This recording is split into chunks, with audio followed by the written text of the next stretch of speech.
Saat egoistik sedang melarikan diri dari monster yang mengejarnya, dirinya berpikir kalau seharusnya dirinya tidak masuk ke sini. Egoistik menyesal tidak mendengarkan Seona karena seharusnya dirinya tetap di rumah dan berlatih telekinesis. Saat monster itu terus mengejar egoistik tanpa henti, egoistik berpikir kalau sekarang tidak ada gunanya untuk menyesalinya. Egoistik mulai merapat ke giginya saat memikirkan kebodohannya. Egoistik berpikir kalau dirinya pasti akan mendapatkan Behemoth saat keluar dari sini, karena dirinya sudah sampai sejauh ini. Saat memikirkan itu, kaki egoistik tiba-tiba terkilir, dan karena kecerobohannya sendiri, dia mulai terjatuh dari tangga, dengan tetap menggunakan telekinesisnya untuk mengangkat senjata dan kameranya. Saat egoistik yang merekam monster itu terlihat kesakitan setelah terjatuh, egoistik mulai mengerahkan tangannya, berkata pada monster itu yang kelaparan untuk mati. Setelah egoistik mengerahkan tangannya, pistol yang dia bawa mulai menembaki monster itu. Monster itu yang ditembaki oleh egoistik terlihat kesakitan dan berteriak. Walaupun egoistik berhasil mengalahkan monster itu, tetapi karena monster itu mengamuk, tempatnya berada mulai runtuh. Setelah hal itu, egoistik mulai berteleportasi dan meninggalkan senjata dan kameranya di tempat itu. Egoistik yang kelelahan setelah berjalan dalam waktu yang lama, kebingungan tempat apa ini sebenarnya. Egoistik menyesal karena dalam kekacauan sebelumnya, dirinya bahkan meninggalkan pistol dan kameranya. Saat egoistik yang baru mengingat kalau dirinya memiliki alat komunikasi, dirinya kembali mulai menghubungi Seona bertanya padanya apakah dia mendengarnya. Tetapi yang egoistik dengar hanyalah suara bising, karena tidak ada sinyal di tempat itu. Egoistik yang berusaha kuat terlihat bersiap bertarung.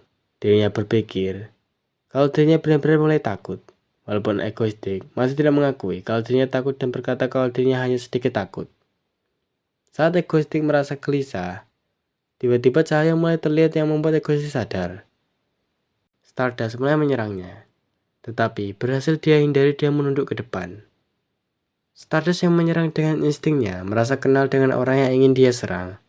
Di saat itu, egoistik mulai berbalik dan dengan gugup bertanya-tanya apakah itu Stardust.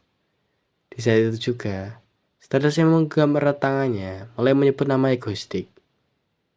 Saat Stardust yang bersiap kembali menyerang bertanya apa yang dia lakukan di sini. Dengan panik, egoistik menyuruh Stardust untuk menunggu. Dirinya kembali, bertanya pada Stardust apa yang dia lakukan di sini kalau dirinya boleh tahu.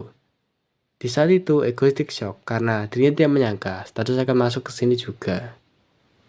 Stardust berkata kalau dirinya adalah pahlawan, dan sebagai pahlawan, tidak aneh baginya untuk membersihkan tempat ini. Dengan gugup, egoistik merasa kalau apa yang Stardust katakan ada benarnya.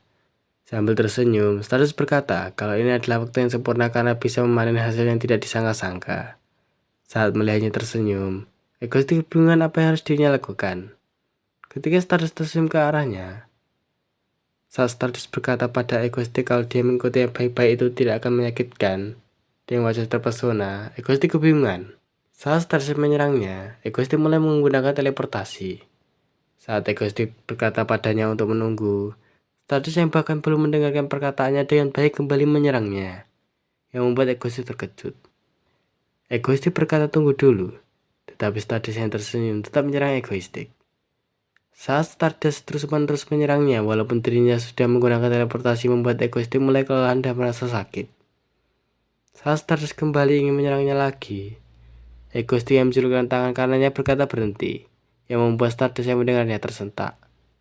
Egoistik berkata pada Stardust kalau dirinya tahu baginya dirinya hanyalah penjahat. Tetapi saat egoistik kebingungan memikirkan apa yang harus dirinya katakan, Stardust bertanya, tapi apa yang dia maksud? Egoistik berkata pada Stardust untuk melihat sekelilingnya, karena seperti yang dia lihat, ini bisa sangat berbahaya. Karena mereka bahkan tidak tahu tempat apa ini. Karena mereka sudah berada di sini, egoistik menyarankan pada Stardust untuk bekerja sama sampai mereka mencapai tempat yang lebih aman. Stardust yang mendengarnya mulai berpikir. Stardust berkata pada egoistik untuk menjelaskan tujuannya dulu jika dia ingin bekerja sama. Egoistik yang ditanyai berkata kalau dirinya kesini karena rasa keingintahuannya saja. Egoistik berkata kalau dirinya penasaran karena sebagai orang-orang yang menciptakan Black Calamity yang mengerikan, dirinya berpikir kalau mereka mungkin menciptakan sesuatu lagi di sini. Mendengar penjelasan egoistik, Stardust terdiam.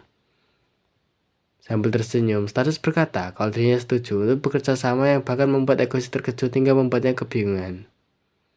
Stardust berkata pada egoistik untuk mengikutinya jika ingin bekerja sama. Stardust berkata kalau dirinya kesulitan menghadapi monster sendirian. Jadi dirinya ingin egoistik membantunya. Mendengar itu, egoistik yang gugup berkata ya. Dia berkata kalau itu terdengar bagus. Egoistik terkejut karena Stardust menerima idenya yang hanya dia buat tanpa sadar. Jadi dirinya kebingungan dengan Stardust yang menerima ide anehnya. Di lain sisi, Stardust berpikir untuk menjaganya tetap dekat dan berjalan bersama. Karena jika dirinya menangkapnya dengan paksa, egoistik pasti melarikan diri.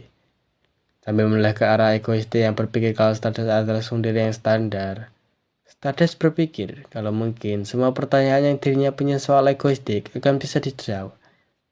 Stardust berpikir kalau mungkin semua pertanyaan yang dirinya punya soal egoistik akan bisa terjawab.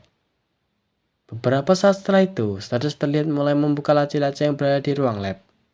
Egoistik yang masuk ke ruangan itu terlihat melihat sekitarnya dan penasaran.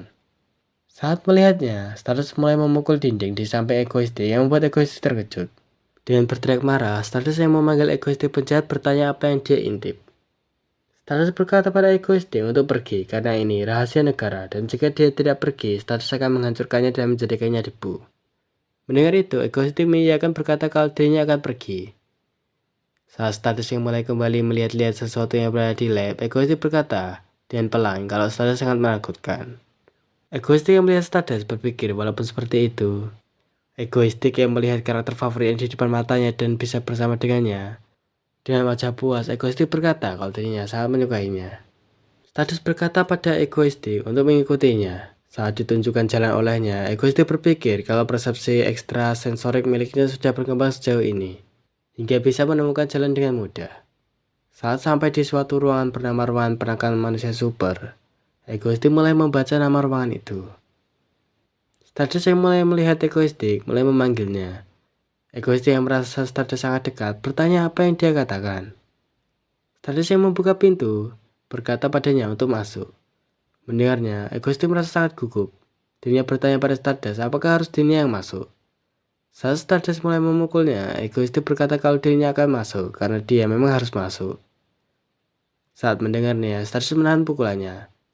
Dalam hati, egoistik berpikir kalau ini benar-benar membuat dirinya seperti kelinci percobaan. Egoistik mulai masuk ke dalam ruangan itu dengan hati-hati. Setelah masuk, egoistik mulai melempar topinya, mengetes apakah kemampuan telekinesisnya bisa digunakan. Saat topinya dilemparkan, kemampuan telekinesisnya tidak bisa digunakan dan topi itu jatuh seperti biasa. Egoistik yang sadar berpikir kalau kemampuan telekinesisnya tidak berfungsi. Egoistik yang mencoba teleportasi juga merasa kalau teleportasi tidak bisa digunakan juga. Seketika itu, suasananya mulai hening. Sambil memegang dinding, egoistik berkata kalau ini benar-benar tidak berfungsi.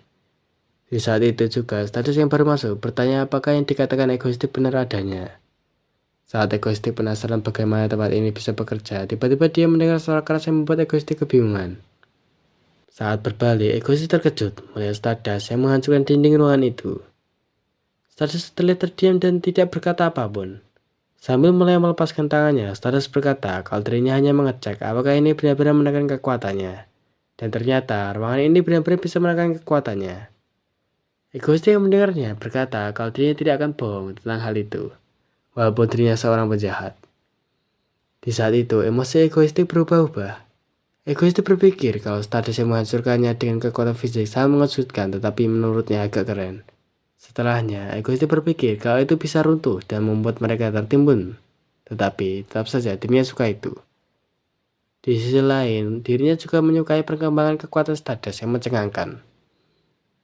Melihat egoistik yang bertingkah aneh karena emosinya berubah-ubah membuat Stardust kebingungan.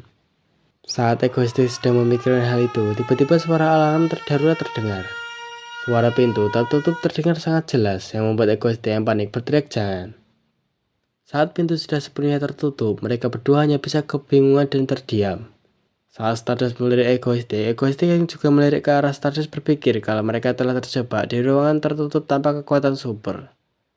Saat egoistik tersipu melihat Stardust yang menatap tajam, egoistik berpikir kalau ini adalah seorang pahlawan dan penjahat. Saat memikirkan itu, egois berkata tidak berkali-kali karena bukan itu intinya. Karena saat ini yang terkurung adalah dua orang dewasa. Hanya berdua saja. Terima kasih yang sudah menonton. Untuk video selanjutnya akan merecap manhwa yang lain karena manhwa ini telah sampai di ujung chapter untuk saat ini. Terima kasih sudah menonton dan sampai jumpa.